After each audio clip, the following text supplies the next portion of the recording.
to Down to Dunk. I'm your host, Andrew Schlecht. We're part of the Athletic Podcast Network. With me, hardly ever, on a Monday, it's my good friend Alex Spears. Alex, what's up? What's up, Andrew? Glad to be here.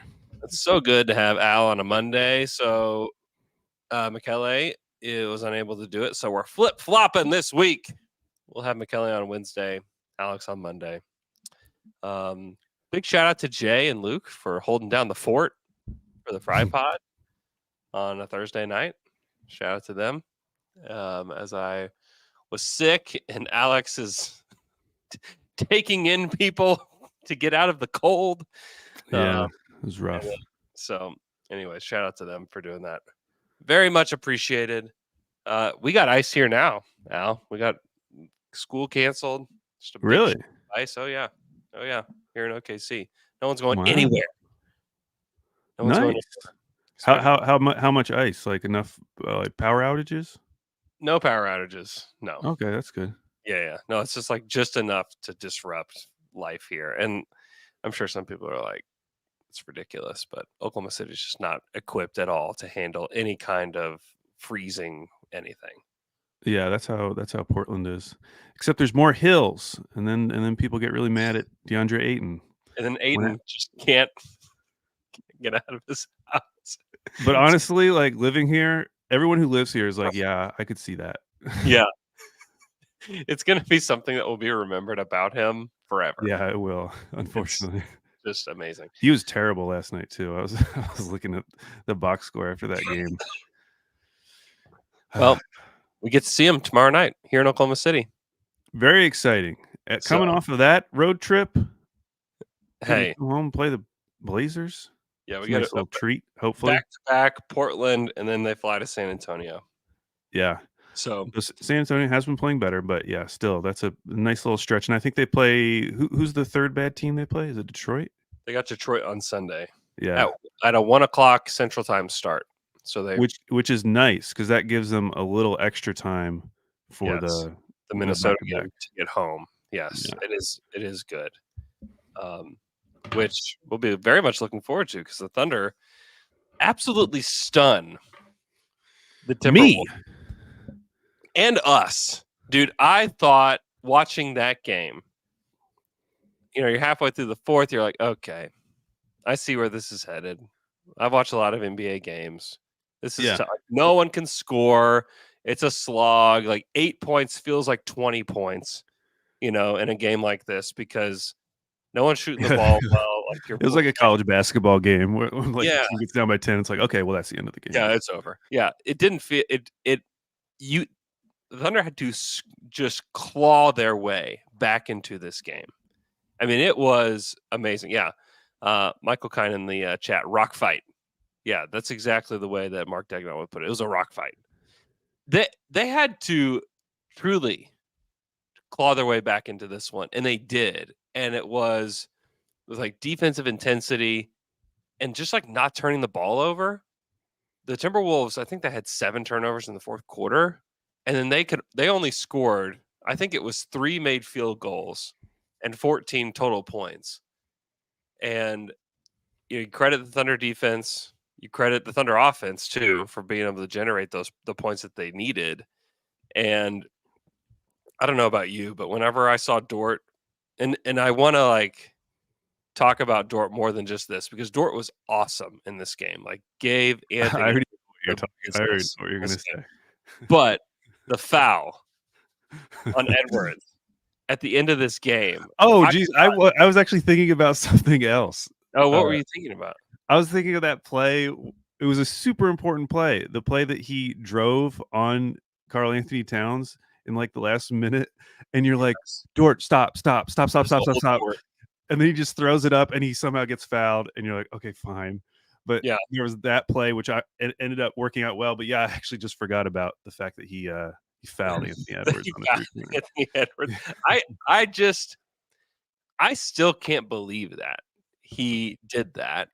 And I still cannot believe that Ant missed all 3. I mean, he missed the first one. You're like, oh, wow. Okay. We're still going to be able to play the foul game here. And then he misses the second one, badly. Yeah. You're like, wow. And then, like, I don't know, like, does he forget the rule or what happened there? Because I mean, it's Isaiah Joe goes and hits 2 free throws to put it to 197, and then they're, like, scrambling up the court. There's only 6 seconds left in the game. Edwards shoots it with 3 seconds left and gets fouled, and you think, "Oh my gosh, this stupid game's going to overtime." Like, this is Yeah. I cannot believe the Thunder, like, clawed back, like, have the win in hand, and really just need to defend and need to, like, stop a 3 from going in, and you just, like, hand it to them. And, like, as somebody who's, like, watched the Thunder for forever, you have, like, flashbacks to moments where, like, Russ is fouled on a 3 in moments like this, and you're like, "Oh my gosh, this is what it must have felt like to be a Clippers fan," in a moment like this. Yeah. But then it absolutely was not, because Edwards misses all 3, and then the 3rd one, he just, like, throws it off the backboard. Maybe he forgot the rule that you have to touch the rim, but it just felt like such a gift given from Edwards. And then the fact that he's mad about free throws after the game is, kind of ironic and just funny. His quote was, Yeah. "It's hard." So he's asked, "What's the key to slowing down Oklahoma City?" "It's hard to, with the calls that Shea gets. It's hard to shut them down. You can't touch him at any time of the game. Super hard to beat. That team is a good team, especially when they're getting calls like that." And Brandon Robar to the rescue. He said free throw attempts in the 3 games for the Wolves and Thunder this season, SGA 26 and Edwards 29. So, Yeah, I mean, he had 10 in this game. yeah, he's, Uh, like, taking lots of free throws. So it's just funny that that's where he goes to, and it's just sour grapes is all it is. Like, I'm sure he's mad at himself for missing the free throws. I'm sure he's frustrated with the way they turn the ball over. I mean, I'm sure that there's, like, a lot of things going through his head, but the fact that he goes to that as the reason that it's hard to slow Oklahoma City down is, I'm sure all Thunder fans just think it's comical more than anything else. well, especially in a season where his free throws are still down. Like he's still averaging 2 fewer free throw attempts, Yeah, uh, compared to last season. So, I get it. That's gonna come with a player having this type of meteoric rise. Like, you gotta find something, and that is the obvious thing because it'll remind them of James Harden, and so they'll just link him to James Harden or to Trae Young when they yeah, see a guard getting to the line a ton. I mean, people do it to Embiid as well. Like they're just it's just fact that when you're an MVP candidate, when you're that level of player, you're very hard to guard. You're yeah, like very hard to guard. That's part of the deal. exactly. And I don't think that he does some foul baiting, absolutely, but he does not do it to the level that James Harden did once upon a time. Like you don't see him doing the thing where he like hooks their arm and then he's Right. shooting like through their arm. You don't see anything that egregious. Same with Mhm. Trey. Like you don't see anything as egregious as some of the things Trey does. So I mean I get it from other teams fan base's point because you got to like find something, but You I gotta don't be mad think it's about nearly something. as bad. Yeah, Yeah. but It's yeah, yeah, go ahead. well, to come back around to Dort, because he did have that foul. He actually had multiple plays where he was driving on Karl Anthony Towns and just did not seem to care about Karl Anthony Towns at all. He was like, Yeah. "This is a good matchup for me. This is a mismatch. I'm going for it." Yep. And a few of them worked out. Like he would stop in the mid range and pop. I think he hit 2 of those. But what he did defensively, it was such a tough assignment because they ran him through so many screens. Yeah. And a lot of those screens are Gobert, he's a large gentleman. And so Dort's having to fight around Gobert. There were multiple plays where he was having to run through 2 screens. They would do like a staggered screen Mhm. for Ant, and Dort was getting around those. And for the most part, I feel like he did a really good job of fighting around those screens and staying as close to Ant as he could. There were a few times when Ant drove by, but I mean, Ant's really good. But the fact that you look at the box score and Ant only took 10 shots, like that's a win. Him scoring under 20 points in a game is absolutely a win. Oh, yeah, And no and doubt. and you have to credit Dort for a lot of that. Yeah. because he he has that intensity that he can play that way from start to finish, Yeah. and I just think that's really hard to manage. He's probably a really annoying player to play against. Uh-huh. Yeah, and some of it is, like, I mean, it's funny to look at the box score because you see the Timberwolves just field goal attempts in this game, 75. Yeah, that is really low. It's really low, and some of it is that they shot 29 free throws, Yeah, you know, yeah, and the Thunder's at 81 field goals, and they shot 35 free throws. I mean, it's crazy. Um, but yeah, you have to give the Thunder credit. I mean, the word that Dagnall uses is resilience, and like this team has been like very resilient in the way that they've played. Like the amount of from behind victories that they've had is kind of crazy, especially when you think back to last season. It was something that they just like did regularly. And yeah. so it's almost like a muscle for them, that they never get like panicky. You don't watch this team and think they get panicky. There's been Thunder teams in the past that felt like they're a little panicky. I mean those like Russ PG teams, it felt like they were panicky all the time. They were like trying to get back in the game with like one shot kind of thing. Yeah, like a pull-up Russ 3 in Yeah. transition when you're Yes. down by, like, 8, and it's, Yeah. like, very important to, like, settle things down. Yeah, there were a lot of those. With Shea, it's just that he can get a really good shot whenever he wants. Yeah. And It's true. so even some of those ones he missed in the 4th quarter where he's shooting, like, a turnaround mid-range, Hmm. we've seen him do that, so, like, wasn't a bad shot. I mean, he's amazing in the mid-range, and he made a couple of those as well late in the 4th, so yeah, it's just a really fun team to watch because of everything we're describing. The fact that they don't ever really pack it in, you Hmm. know? Yeah. I mean, going into that 4th quarter, especially the way they played in the 3rd, it was like, okay, it seems like the Timberwolves figured out some stuff. They finally stopped turning the ball over, outscored them by 12 in the 3rd, and it Hmm. just felt like, okay, I wasn't even mad. It was like, this Yeah. is a good game, Yeah. hard game on the road, and for them to come all the way back. There are some things though that I think are worth talking about. One is that different from the last matchup, they did start Gobert on Giddy, Yeah. which they hadn't done the last time. I think they started like Mike Conley on him last time. Mhm. Yeah, they did. Um, That's right. and if you look at the box score at the end of the game, I think the Timberwolves would tell you, okay, we feel like pretty good. Like Dort and Giddy combined for 3 for 11 from three. Mhm. The Thunder took 24 three-pointers, and Dort and Giddy took about half of them. Yeah. Like, that's a win for the Mhm. Timberwolves, and they Mhm. shot 3 of 11. Now, Dort actually was pretty good. He was 3 for 7. Yeah. Giddy was 0 for 4. But, like, they'll take that. What I thought was strange, though, is rewatching the game, there were so many times when Gobert would go out and guard Giddy on the perimeter. And it's like what isn't the whole point of this that you don't have to guard him on the perimeter? There was a Yeah. play very early in the game, first quarter, where Gobert is defending Giddy in the corner. J-Dub starts driving the lane. He's backing down Conley. Gobert starts to help off of Giddy. Makes sense. Giddy starts cutting behind Gobert, but Gobert cuts it off. So Dub passes it back out to Giddy, who moves back out to the wing. He's behind the three-point line, and Mhm. Gobert goes out to Goes guard out him. there, creates the space that Creates should a have. space, so Giddy just throws it to J-Dub, who's still on Conley under the basket, and he gets a foul. And I was just so confused. Like, this isn't really the strategy. Like, Yeah.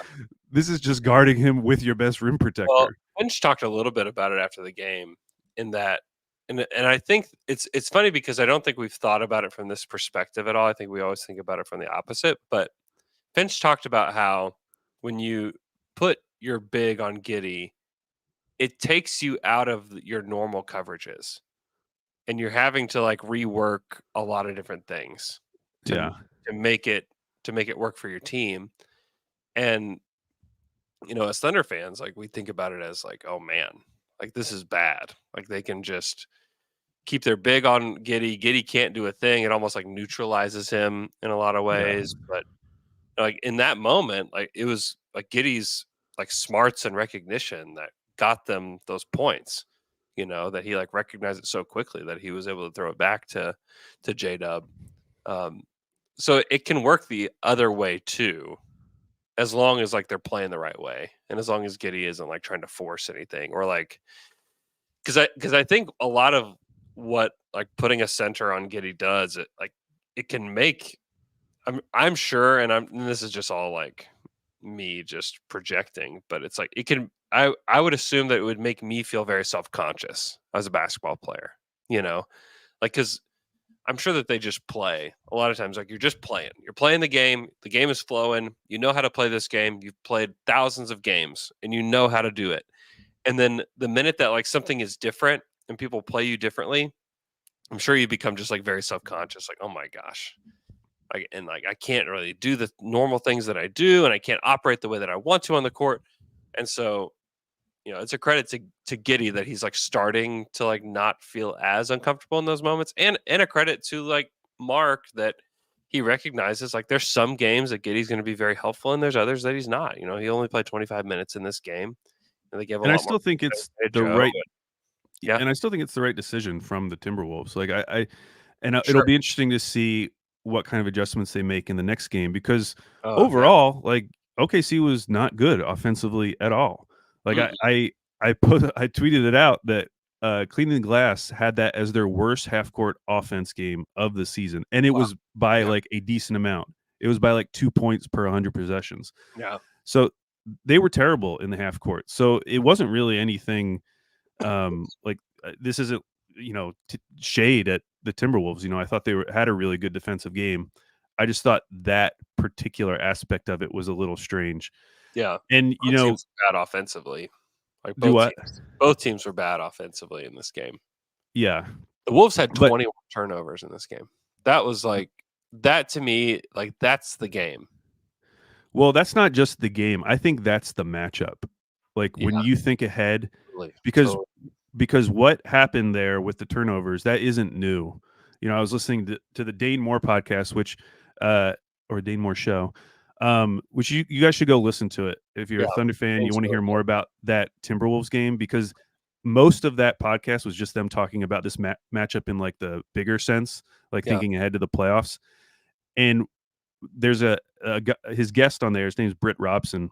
He made yeah, a really good point that like crystallized a lot for me. He was talking about how OKC generates a lot of their turnovers more from execution and game planning versus them being like overly aggressive. yeah, Because a lot of times when you think of a young team that gets out in transition a lot, gets a lot of steals, you think of a team that's like gambling a lot, yeah, basically. yeah, Like and that's not really what happened. And a great example is one of the first turnovers in that game.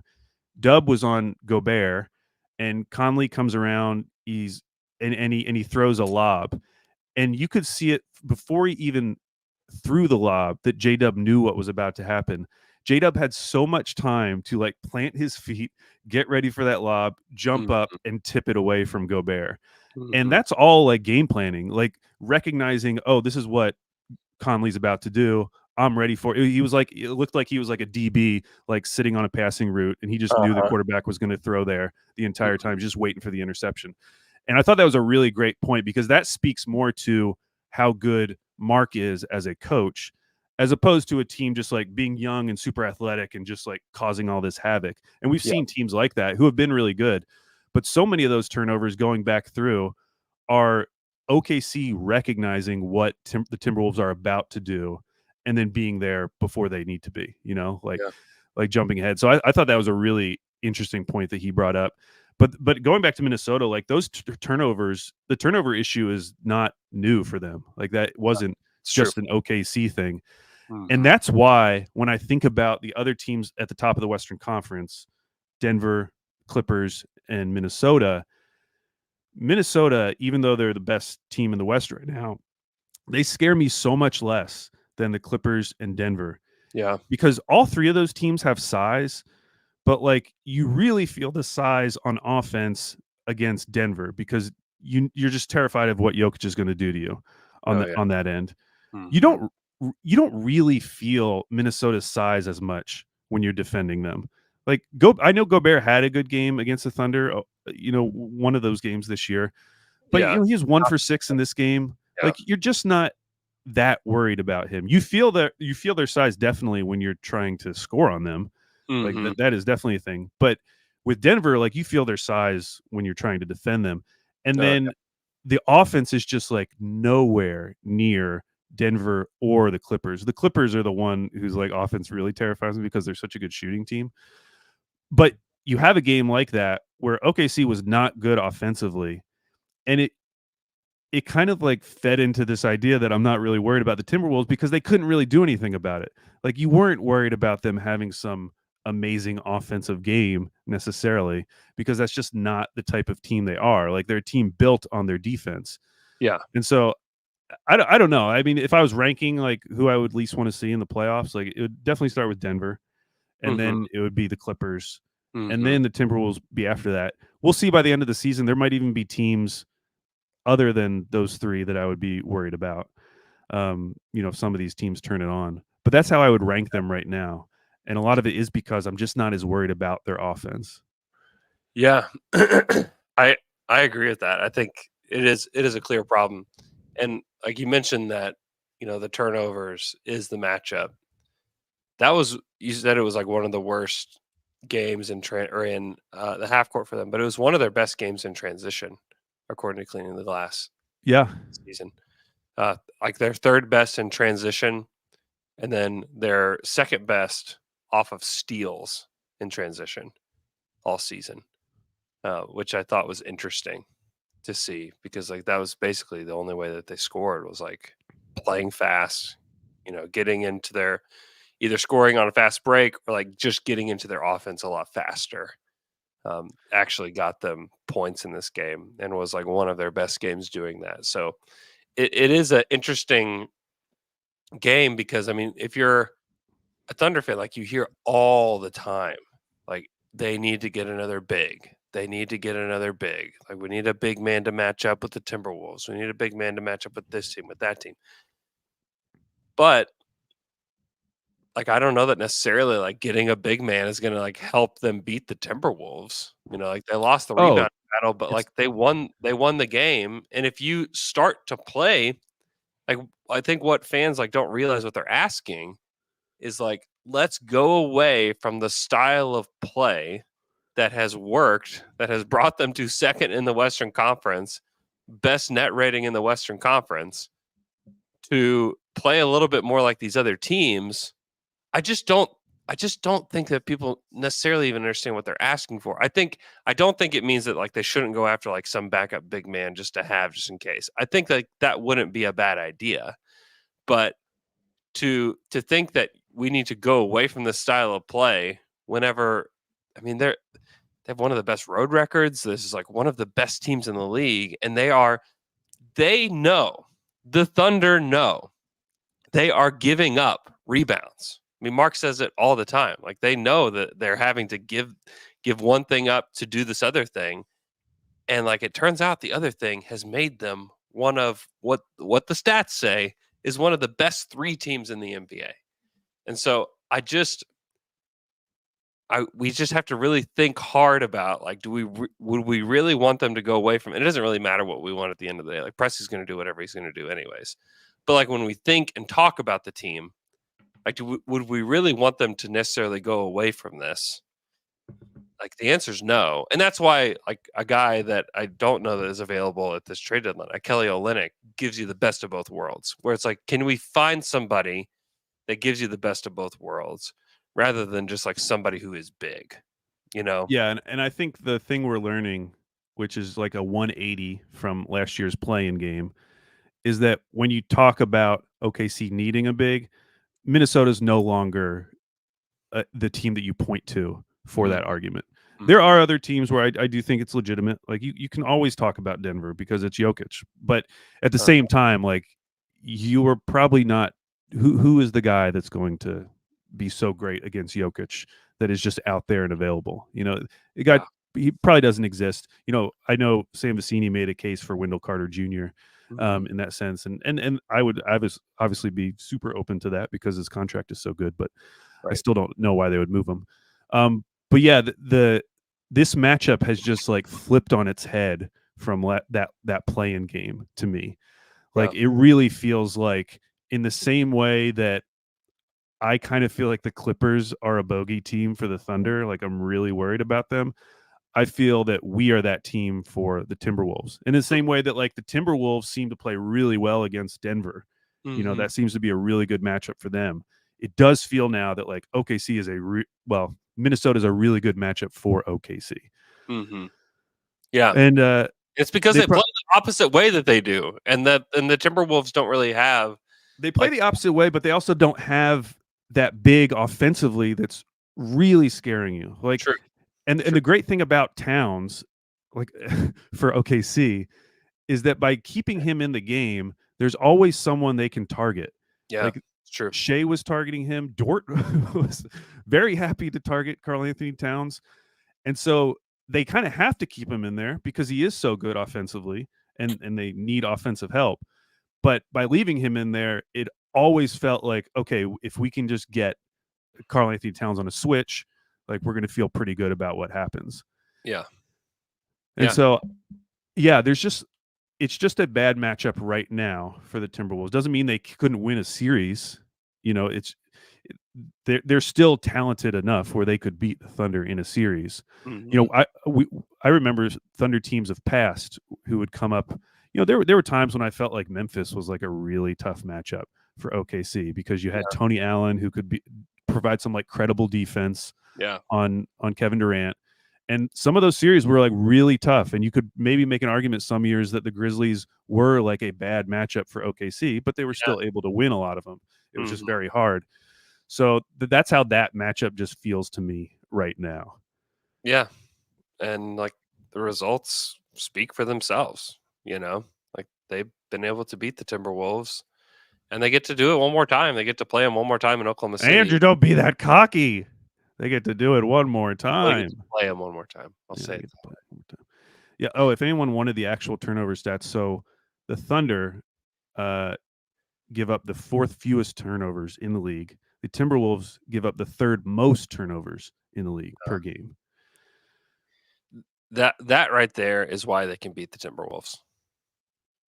Like that right there is how they can do it. That's how you flip the whole rebounding conversation. Exactly. Because like now you're getting extra possessions. Yeah. Yes. And that's how they want to play. They want to play fast. They have some of the best decision makers all over the court. This is how you want to play. This is how you want to play. And you have a guy like Chet who kind of like changes everything for you because like he does protect the paint in a way that, guys couldn't last year. And he is a 3-point threat. And I like to see him take more for them to generate more threes for him. But he slowed down a little bit, but I thought that he was really good in this game in particular. His final line looks good. It was interesting watching him on offense, though. I feel like he's trying to do more like self-creation, or he was trying to do more self-creation stuff in that game. At times, yeah. But all of his made field goals were assisted. Yeah. So yeah, it still feels like the way their offense works, he should be getting so many easy attempts each game. And sometimes that can be a little underwhelming because he's just such a good play finisher. Mm-hmm. And so it's like, how can we get this guy more involved? Because he's so good around the rim.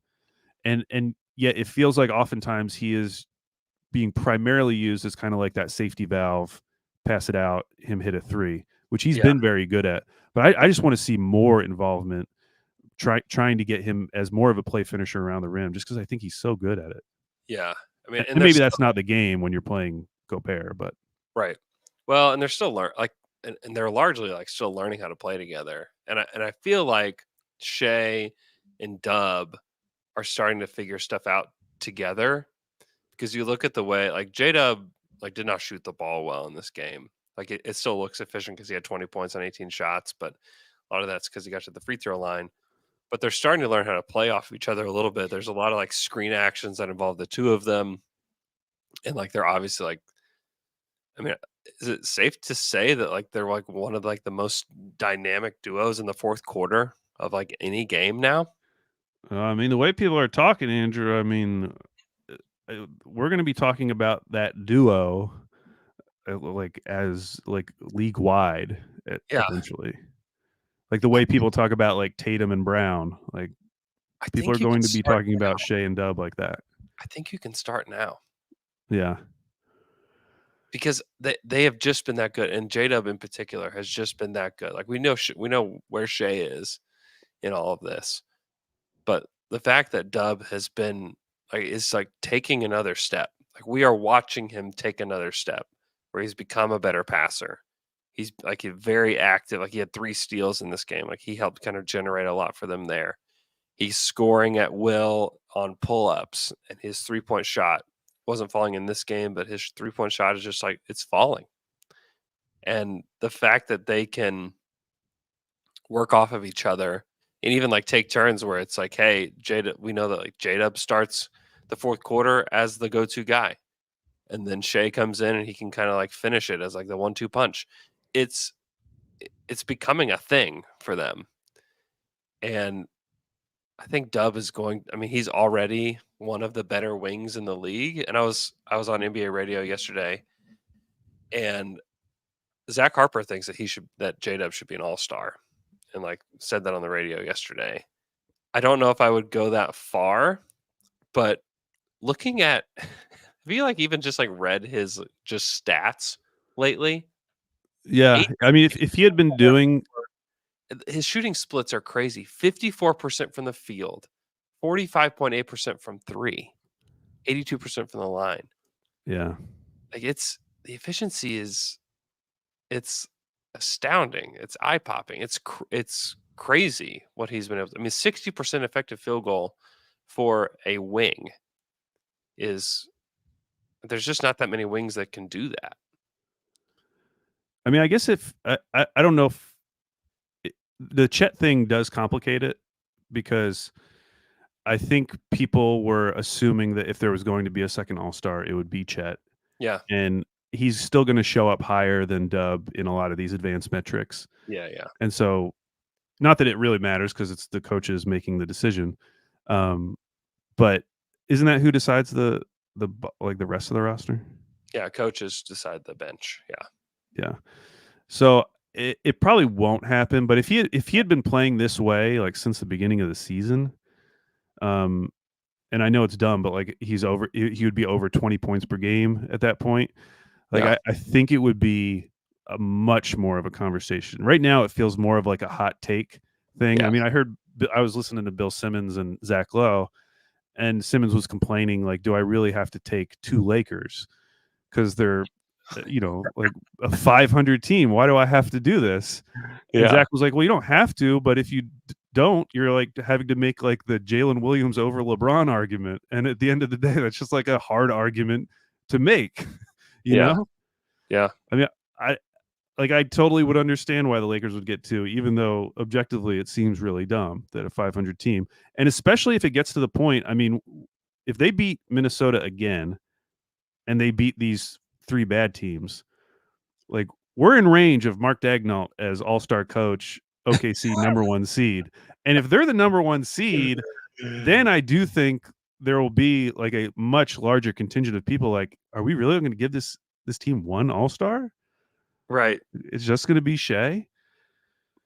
I think that Chet would be the second All-Star if it I think if he they probably did would be. if they did get a second All-Star, but you could very easily make the case for J-Dub Yeah. to be it, because the efficiency's there, the scoring in the fourth quarter is there. It's pretty crazy. He has a better effective field goal percentage than Tyrese Halliburton right now, just by a hair. Like the guys that are guards that are better than him in effective field goal percentage are all like role players for the most part. It's like Luke Kennard and Norman Powell and Mhm. DiVincenzo. Isaiah Joe is there, and also Casey Wallace, but like Alex Caruso, Lonnie Walker, Aaron Neesmith, Dante Exum. It's like these guys that just have like very low responsibilities. Grayson Allen, Malik Beasley. Like those are the kinds of guys, and like that's really the list of guys that have a better effective field goal percentage that are guards in the league than him. There's like really nobody that has like true offensive responsibilities that have a higher effective field goal percentage than him. It's nobody. Like Justin Holiday is another one. Amir Coffey, like it's those guys, which Mhm. you would expect. and then like Halliburton's just like a tick underneath him. And then like you even have to go down the list quite a bit to even find other guys. Lou Dort, shout out to Lou Dort, 58% effective field goal percentage. Like Hey. better than Buddy Hield this season. Hey. Hey, Like is that he shooting better from 3 than Buddy Hield? than Buddy. Oh my It gosh. I don't think that could be possible. I think he is, yeah, because Buddy's shooting 39.1%. Oh, he definitely is then. Wow. Weird. I mean, we know that like Buddy's a better shooter. So like we're not Yes. sitting here like trying to make the case. But like my point in all of this is like Shea's 57% effective field goal, James Harden's 57% effective field goal. Those are like some of the highest guys with like big responsibilities. And those guys are in like the top 50 for guards. Those are probably the two guys that have the most offensive responsibilities that have a high effective field goal percentage. Yeah. They're 47th for Harden and 48th for Shea in the rankings. CJ McCollum's 45th, but he didn't have quite as many offensive responsibilities. But just like the entire point of this is the efficiency from J-Dub in his second year to be able to do this, where like we talk about it, like what are his flaws as a player? Like maybe he could be a little bit better defender. Maybe if he was a little bit taller. Like I don't know. Like what is the what's Well, like this guy can be one of the best players in the league. Like he can, but like saying that's acknowledging that he's not there yet. And so like there definitely are things, because most people, like if they were ranking the league, I bet they'll put him in like the top 50. He'll probably be most everybody at this point will 30s or consider 40s for most lists for sure. But for him to like really jump up to be like a top 20 player, kind of like how Jaylen Brown was thought about like for many years. I don't know if people still think about Jaylen Brown that way. Like people don't, but I kind of think that's wrong. I think people are like way overcorrected on Jaylen Brown. I think he's still an awesome player. But go ahead. He's got to get to the line more. Yeah, like for sure. that was, and he was great against Minnesota. He got to the line 10 times. Yeah. The really interesting thing is if you go to cleaning the glass and you look at the percentage of a player's shot attempts that he was fouled on, they call it the shooting foul percentage. Mm-hmm. This year, for a wing, he's in the 83rd percentile. So what that tells me is he's just not taking enough shots. Like it sounds like he's good at actually generating those foul shots, but if he's only taking 13 shots per game, I mean, and he's so efficient that it's hard to be that mad. But if he's taking 13, 14 shots, he's not going to be getting to the line. He's taking 13.3 for the season right now. Yeah. So I think if you could find him some more shots, it's not like he can't get to the line. Apparently he's very good at getting fouled, but it just is a smaller part of his game because he's only taken 13.3 shot attempts per game. So I think that one time this season. He's what? He's taken 20 shots once. Season. Yeah. How many times has he done it in his career? 3. Once. That was it. Oh my gosh. See, there you go. So it's not like, I mean, obviously the Giddey conversation has completely changed. But if you think back to last summer, like the thing with Giddey drawing fouls is like we were still waiting to see him just be able to do it. Yeah. And we saw that in FIBA, but that obviously hasn't translated. But with J-Dub, like even last year, looking at that same stat, so what percentage of a player's shot attempts was he fouled on? Last year it was 11.7% of his shots. This year it's 11.4%. So it's been there. It is there.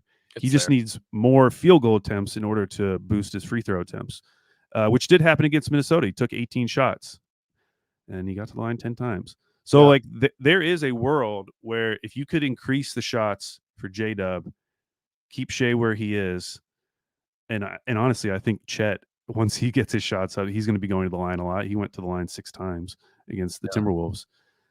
They could be a team that is just from those 3 players. It wouldn't be out of the realm of possibility for them to be averaging like 25 to 30 free throw attempts like during a run. You're probably not going to average 30 attempts for a season, but like they could have games where collectively they combine for 30 free throw attempts. Yeah, and I think like that would be probably like the hope, because they're the best free throw shooting team in the league right now. 84%. They're like kind of flip flopping with Philly, who's Yeah. at 83.9%. But again, like that's a historic number. Like if they can hold to that number, they're going to be like one of the best free throw shooting teams ever. That is probably the one thing that mirrors the early Thunder teams, because they were also super good at free throws. And it Yeah. just makes such a difference in games like that against the Timberwolves when you're passing in the ball and you can throw it to Isaiah Joe. You can throw it to a 6-man and you know that he's going to go and knock down those shots. Yeah, it's true. I mean, even Dort and Giddey are both over 80%. Yeah, I was going to say, like, there's not, whereas like with some of those Thunder teams, there was always a weak spot where it was, man, you don't want Tabo. Like the only weak spot on the team is Kenrich. Yeah, And Kenrich hasn't taken a free throw in like 2 months. Seriously. Like, when was the last time Kenrich Williams took a free throw? And like he's taken for the amount of minutes he's played, because he's almost played 500 minutes. He has taken 10 free throws this season. he's avoiding it like the plague right now because he Like, has promised that he's going to shoot his free throws in a particular way, and ever since he promised that, it's not happening. this is crazy. Davis Bertans has played 83 minutes this season. He has taken 15 free throws, 14 of 15 too. Shout out Davis. Yeah, the last time he took free throws hasn't been quite 2 months against the Houston Rockets in that horrific game. He played 14 minutes. He took 2 free throws in that game on the 6th of December. Was the last time that he took free throws. So he's the only weak spot, and he doesn't take them ever. And he is like rarely playing in crunch time too, which I think there will be games where he plays in crunch time. But the fact that you can have all 5 guys out there that you're like, yeah, I feel good about them shooting free throws, is a big deal. And not to say like they couldn't choke, like Edwards like clearly just choked those free throws away. But you feel good about everybody stepping to the line, even Giddey, which I think people, may scoff at. But like he hits his free throws, which also like gives you hope for like his shooting to be better. And it has been better, but for him, for his career, for it to be a little bit better. Yeah, I was looking at his shooting because back, the Houston game happens. Then we start seeing more teams doing center on Giddey. And it happened to coincide with Giddey having like one of the best shooting stretches of his career. Yeah. He shot 43% over 21 games. Yeah. Over his last 9 games, he's down to 25%. Yeah. So it's and that's just like what I am going to be expecting. Like I'm going to expect that kind of like wide variance. And that's why in a playoff game, like you're just not going to know what you're going to get. You could get the game like you got against the Timberwolves where he's taking 4 threes and he's missing all of them. Yeah. He might have a stretch where he does just get hot randomly. If I'm still like super cautious about saying this, but it does feel like Dort's kind of coming out of that, where probably in his heart he is a streaky shooter, but he has gotten to the point where he's been so consistent for a pretty long time now. Yeah. It's just I think it's the kinds of shots that he takes now.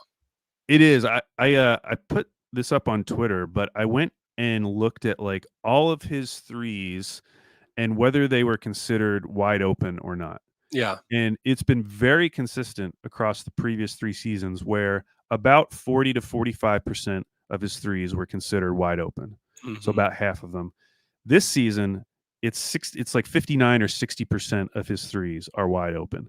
Yeah. And he's shooting 49.5% on those wide open threes. Now that is probably going to come down. He has been very consistent over the last 3 years, shooting around 37% on those types of shots when a defender is at least 6 feet away.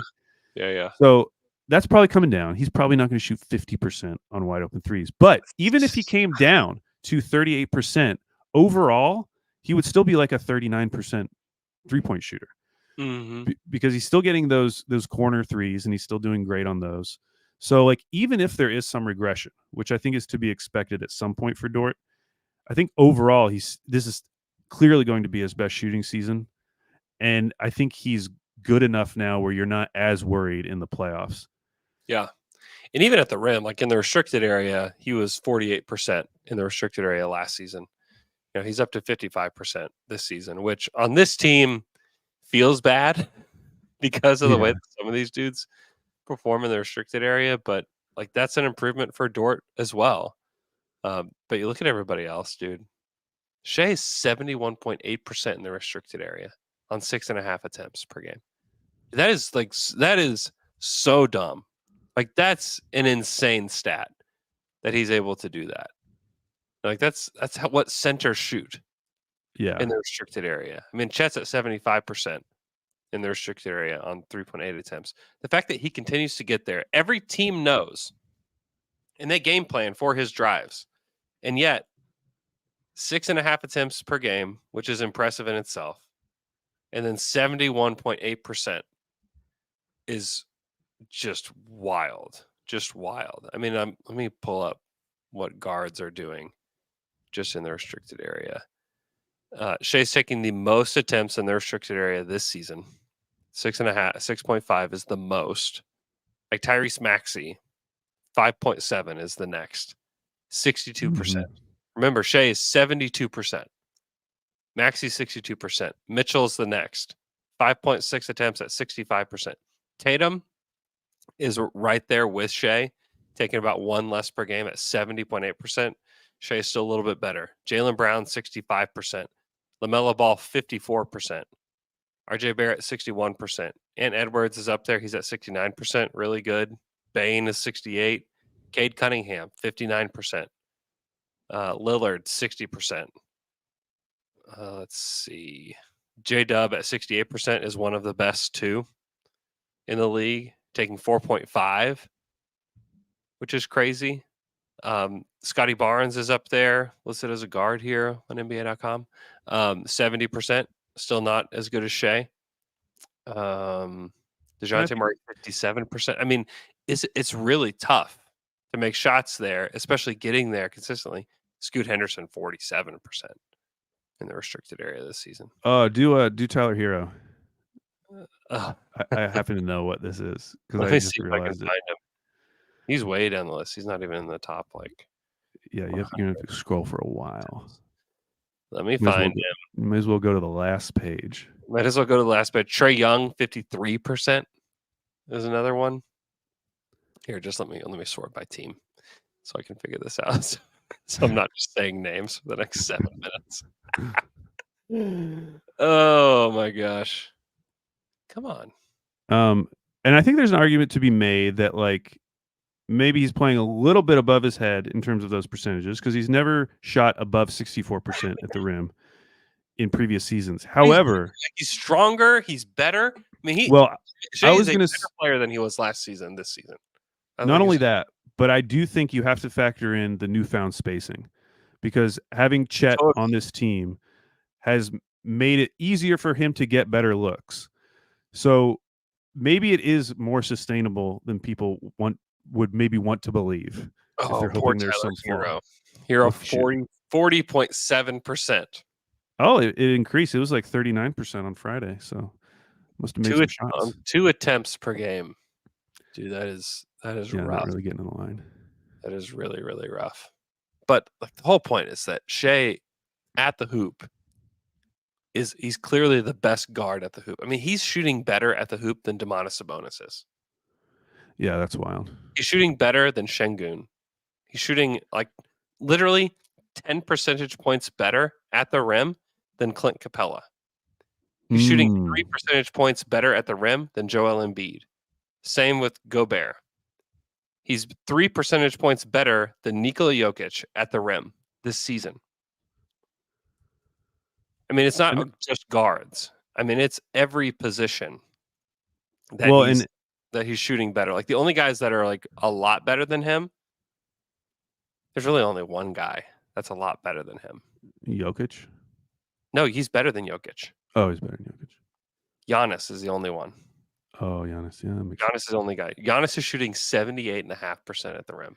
Yeah, that's wild. I mean, that's insane. But Shea is not only the best guard at the rim this season, but one of the best players at the rim this season. Doesn't matter what position. Like there are very few players that are shooting a high volume at the rim. It's basically the only guys that are better than him at the rim this season. Giannis, Anthony Davis, Jalen Duren, Evan Mobley. That's it. Like everybody else is either like right there with him or worse than him at the hoop. And it's obviously him being able to do that, and not just him, but also J-Dub, who's great, Chet, great.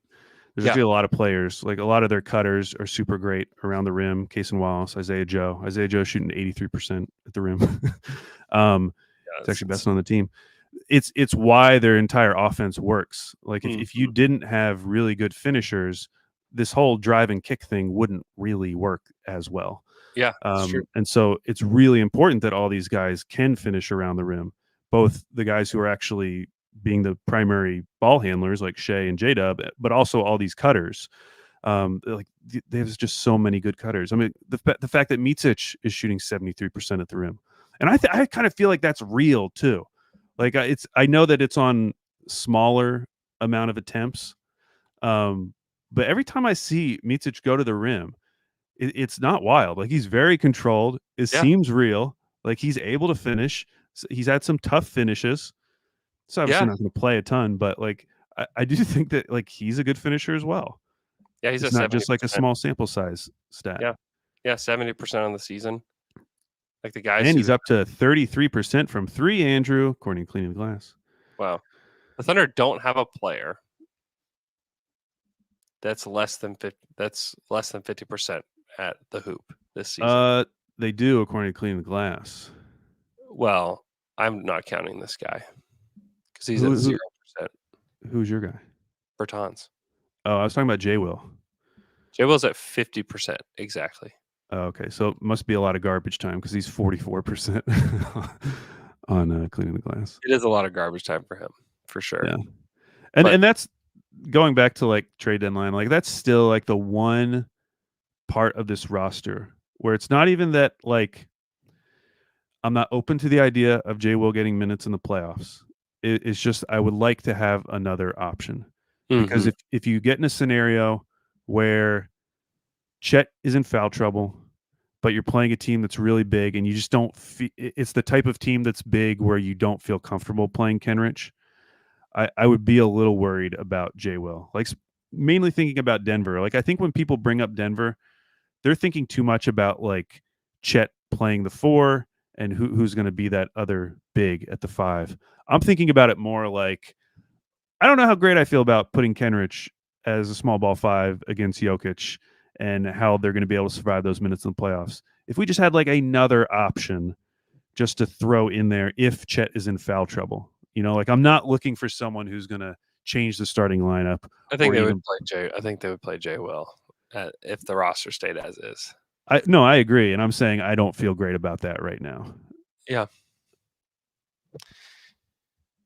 I think that is a spot that could be upgraded. Now, the reality is like as good as we feel about this team. What? It has to be the right kind of player, though. Like for sure, but they just don't want just a big body.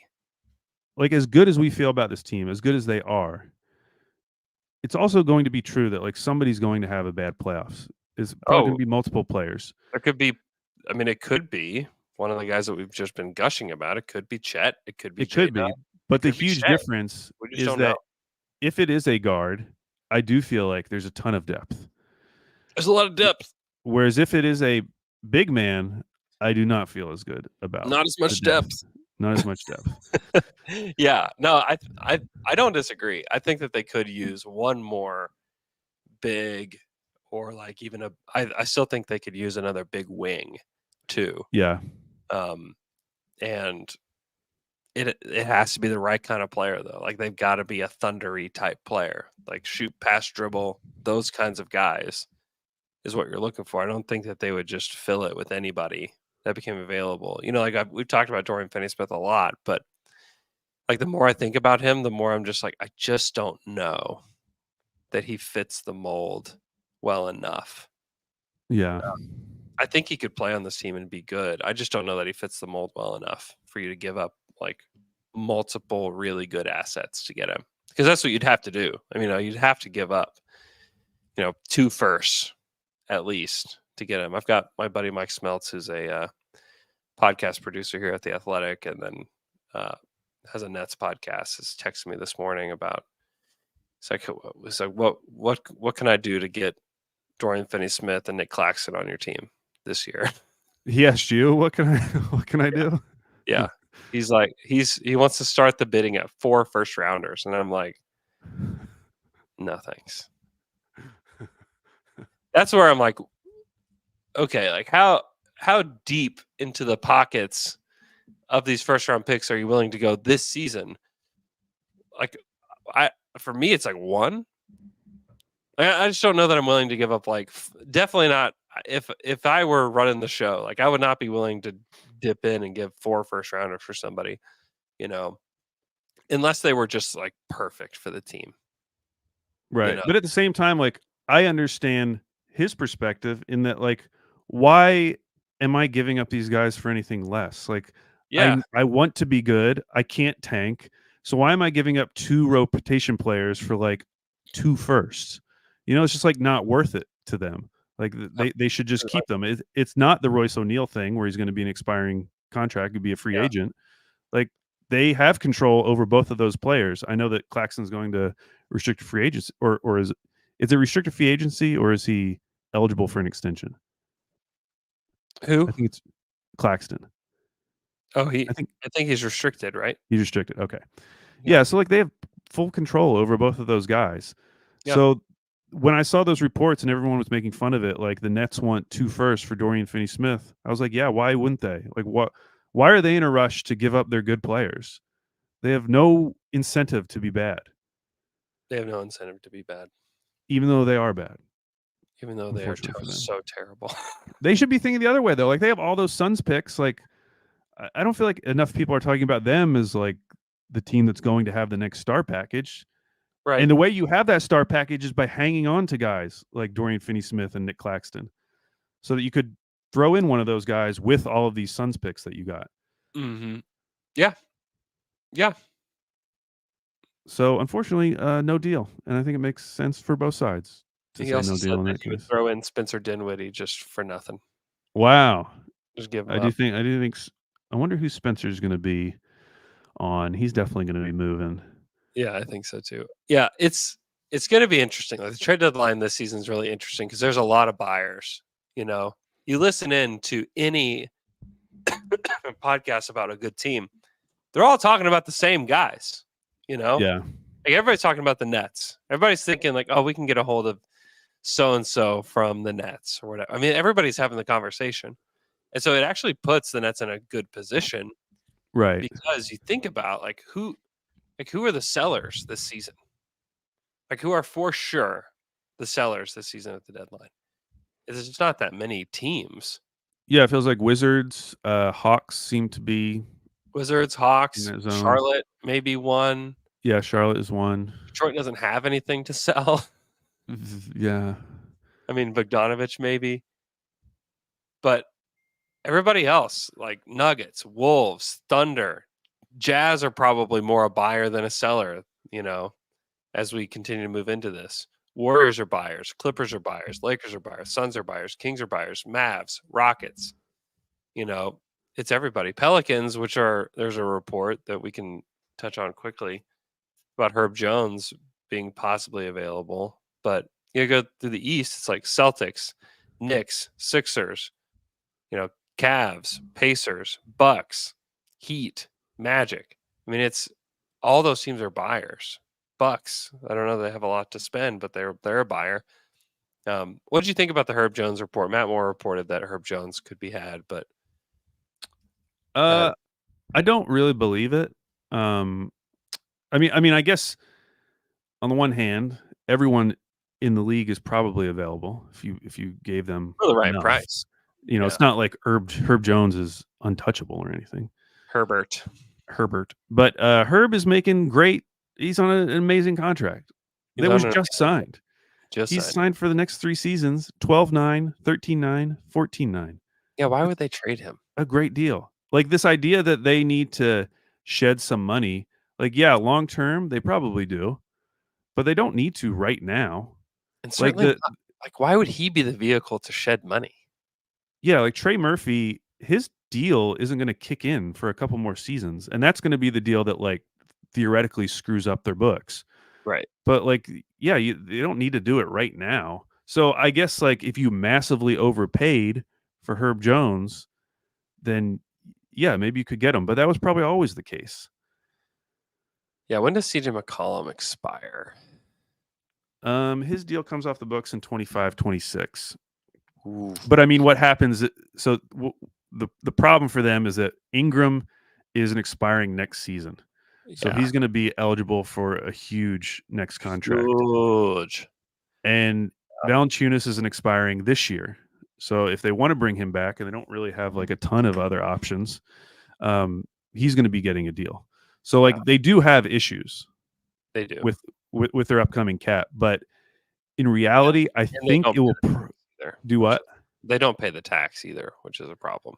They don't pay the tax. It really looks like that 25, 26 is the year that it would be bad because that Yeah. would be the year that Brandon Ingram would be starting his new deal, which the way the cap's going is definitely over 40, Yeah, I was gonna probably say closer to 50. 50 million probably. Yeah. Yeah. And Trey Murphy, he would be starting his new contract that same year. So, like, yeah, that season, they need to figure out something by then. And so, yes, if you gave them 3 first round picks, I bet you could get Herb Jones. Yeah, But also though, like, they've already made their cap maneuver, moving Kyra Lewis to get and under this season, yeah. to get under the tax, Yeah, like, exactly. They just don't have that type of pressure. yeah, there's no incentive this season to be to do it now. Now in the future, sure, there's gonna be other things on the table just with the weirdness of their ownership and the fact that they probably won't pay the tax. Like, yeah, there's gonna be stuff there. But today, I just don't I just don't see it. I mean, I'll he would be I'll s good. Yeah, he'd be In a good, but also vacuum, I like him more than Dort in a vacuum, even with Dort's recent shooting explosion. Although, to be fair to Herb, he's shooting 38% from 3 this season. yeah, Um, I do like him just because of his size. yeah, He's so much bigger. I mean, he's 6'8", 210. Like, that would be awesome to have, because then you don't have to necessarily put when you face, like, a really big wing, which Dort can handle some of that, but, like, I think you'd feel even more confident with Herb Jones handling those duties. Like, yeah. he can guard up in a way that I don't think Dort can. But I don't know if I want both Dort and Herb. I was just about to say, I think you need one of those guys, not both of them. And you're not trading Dort back to them because he just causes more contract issues. He makes more money than I was Herb gonna say Jones. he makes a little bit more money than Herb does over the course of their deals. So it's like, yeah, what are we even doing here? You Yeah. know? I just don't think there's a match there. I don't think so either. It's fun to think about, but I just don't see it. But there are a lot of teams that could use him for sure. Um, but Yeah, yeah, the King the Ki if the Kings wanted to give them multiple firsts, I'd say, "Hey, go for it. That is a yeah, great idea." Sacramento could really use him. But also, who else could use him? The Pelicans could use him. Like Pelicans could probably use him too. like they're a team that that wants to make the playoffs and believes that they still have high aspirations. Like, just trading him for picks would definitely lower what they could be. I mean, they're the 5th seed. They're not like, 11th or something. They're the 5th seed in the Western Conference right now, you know. They're they're right in the mix. Where if they won their first round series, if the season ended today, they play OKC in round 2. They and in which case you need Herb Jones Yeah. on your team to play a team like the Thunder. So to me, it just doesn't make a whole lot of sense for them to make that move. And like they still have a high And ceiling it's with their guys. So I just I don't. know It this is just makes uh, no sense. I know this is a dumb thing, but, like, he was drafted by Griff.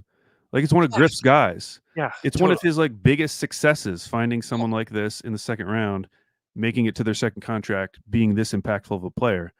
I just can't believe that he would be that willing to get rid of him. Well, it's also a success for him to get him on the contract that he's on. Yeah, everything about it is a success story. So I don't believe it at all. Yeah, Everything about it's it is a sex story. Um, so yeah, I have. It sounds fun. It's fun to talk about. I don't think it's gonna happen. yeah, I mean, we can go ahead and stamp it. Not going to happen. So Stamp it. stamp it, Which means it might happen now. which means now we flip Now, that was now. our entire plan with this segment. Now it can actually happen. uh, hey, thanks so much for listening to our show. We'll be back Wednesday for sure. I, I think I have a fun special episode tomorrow scheduled, so keep an eye out for Ooh. that. Hope you guys have an awesome day. If you're in OKC, stay warm, stay safe, and we will talk to you guys again for sure. Probably tomorrow, but for sure on Wednesday.